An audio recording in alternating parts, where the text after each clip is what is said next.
नमस्कार शिक्षक मित्रांनो, मी Sammed Patil math with TR Sammed या युट्यूब चॅनलवर तुम्हा सर्वांचं स्वागत करतो. पवित्र पोर्टल 2025 शिक्षक भरती 2025 चे रजिस्ट्रेशन सुरू झालेलं आहे आणि 29 डिसेंबर 2025 ही लास्ट डेट आहे.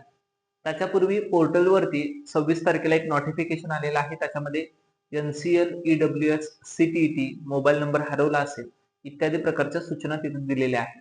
यावरती ऑलरेडी मी एक व्हिडिओ बनवलेला आहे. त्या व्हिडिओमध्ये या सर्व सूचनांबद्दल मी डिटेलमध्ये बोललेलो आहे. आजच्या या व्हिडिओमध्ये जो मुद्दा क्रमांक 3 आहे त्याच संदर्भात मी बोलणार आहे. मुद्दा क्रमांक 3 मध्ये CTET संदर्भात काही सूचना देण्यात आलेल्या आहेत. त्याच्याबद्दल काही उमेदवारांच्या मनामध्ये संभ्रम आहे की नेमकं काय त्या सूचनेचा अर्थ आहे. तर त्यासाठी आजचा व्हिडिओ हा मी बनवत आहे. जर तुम्ही माझ्या YouTube चॅनलला नवीन असाल आणि शिक्षक भरतीची तयारी करत असाल तर मॅथ विथ TR सम्मेद या YouTube चॅनलला सबस्क्राईब करून घ्या, जेणेकरून शिक्षक भरती संदर्भात आणि इतर पोर्टलच्या संदर्भात ज्या काही सूचना असतील त्या सूचना तुमच्यापर्यंत लवकर पोहोचतील आणि तुमचा त्यातून फायदा होईल. चला तर बघूयात यामध्ये काय म्हटलेलं आहे सूचनामध्ये. खुल्या प्रवर्गातून केंद्रीय शिक्षक पात्रता परीक्षा CTET दिलेले उमेदवारांपैकी ज्यांना 55% ते 60% या दरम्यान गुण असतील अशा उमेदवारांना त्यांच्या CTET प्रमाणपत्रावर नॉट क्वालिफाईड अशी नोंद आहे. जे खुल्या प्रवर्गातून CTET ची परीक्षा दिलेली आहेत आणि ज्यांना 55% ते 60% दरम्यान मार्क आहेत. आता 55% ते 60% म्हणजे किती?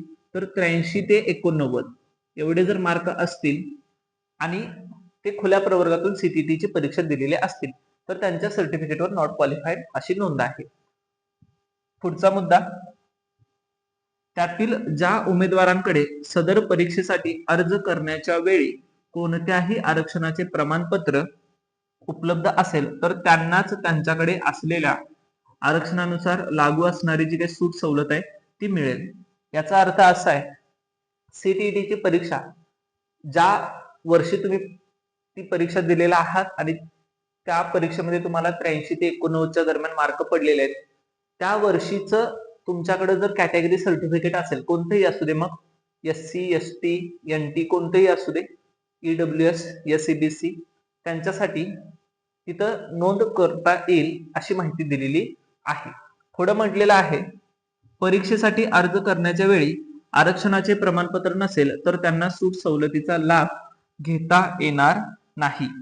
सबब ज्यांच्याकडे अशी प्रमाणपत्र त्यावेळी नसतील तर त्यांनी सदर परीक्षेतील पेपर क्रमांक 1 किंवा 2 गुणांची म्हणजे 55% ते 60% दरम्यान मिळालेल्या गुणांची नोंद करू नये. अशी नोंद केल्यास संबंधित उमेदवार त्यास जबाबदार राहतील असं सांगितलेलं आहे.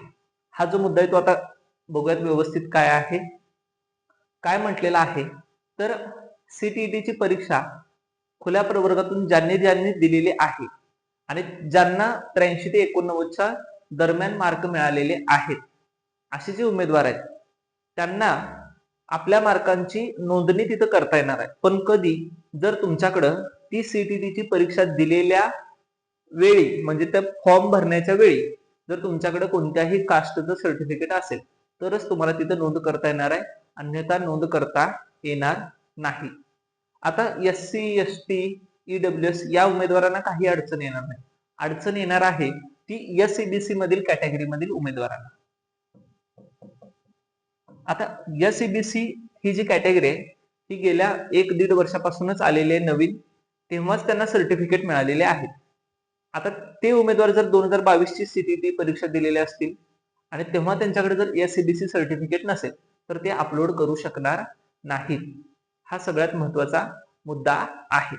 आता याचा नेमका अर्थ 2 मिनिटात मी समजावून सांगतो. समजा जर तुम्ही CTET परीक्षा 2023 ची दिलेला आहात आणि फॉर्म भरण्याची मुदत मी अंदाजे सांगतोय, तेव्हा फॉर्म भरण्याची मुदत वेगळी असू शकते, पण अंदाज सांगतोय मी तुम्हाला. जर समजा 15 जुलै पासून 31 जुलै पर्यंत फॉर्म भरण्यासाठी मुदत होती. 15 जुलै ते 31 जुलै पर्यंत तुम्हाला फॉर्म भरण्यासाठी मुदत होती. तर 2023 ची गोष्ट आहे ही, 2023 ची परीक्षा दिला असाल तर 15 जुलै 2023 ते 31 जुलै 2023 या दरम्यान जर तुमच्याकडे ते आरक्षणाचं सर्टिफिकेट असेल व्हॅलिड असलेलं, या काळामध्ये व्हॅलिड असलेलं जर सर्टिफिकेट असेल तरच तुम्ही ते नोंद करू शकता आणि तुम्हाला त्याची सवलत मिळणार आहे. अन्यथा तुम्ही तिथं नोंद करू शकत नाही. अशा प्रकारचं या सूचनामध्ये माहिती देण्यात आलेली आहे. अशाच नवनवीन व्हिडिओसाठी आणि पोर्टलवर ज्या काही सूचना येतात, पोर्टल संबंधित ज्या काही अडचणी असतील त्यांच्या संबंधित माहिती मिळवण्यासाठी मॅथ विथ TR समेत या युट्यूब चॅनलला सबस्क्राईब करून घ्या आणि आपल्या मित्रमैत्रिणींना शेअर करा. आणि तुमच्या काही शंका असतील तर नक्कीच या व्हिडिओच्या कमेंट बॉक्समध्ये कमेंट करा, जेणेकरून मला त्यावरती नवीन व्हिडिओ टाकता येईल आणि तुमच्यापर्यंत ऑथेंटिक, व्यवस्थित, योग्य माहिती मिळेल. ओके, धन्यवाद.